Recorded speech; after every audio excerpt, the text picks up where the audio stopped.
అనుభవం లేకుండా వాడి సొంతంగా వాడు రాజకీయంగా వాడు ఆలోచన వాని కథ వాడి వేరే డిఫరెంట్.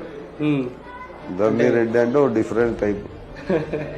అంటే ఏంటి సార్ లైక్ ఇంకా ఎక్కువ సేవ చేయాలని చెప్పి ఇంకా ఎక్కువ మాకంటే ఎక్కువ చేస్తాడు. ఇప్పుడు వానికి ప్రజలకి వచ్చినప్పుడు 10 రూపాయలు సాయం చేయాలనుకుంటే 20 రూపాయలు ఇస్తాడు. ఆయన తత్వం అది. లేకపోతే హాస్పిటల్స్ ఆయనే పంపించి సొంతంగా ఖర్చు ఎంత ఏందో భరిస్తాడు.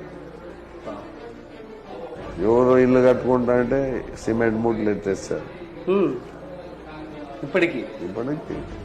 ఇప్పుడు ఆయన బయటికి పోతే నాకంటే ఆయనకి ఎక్కువ ఫాలోయింగ్ ఉంది. వాళ్ళు ఇప్పుడు బుజ్జి ఎలా ఉన్నాడు? ఆడికేంటంటే ఇప్పుడే షోరూమ్ లో తీసిన బండిలో ఉన్నాడు.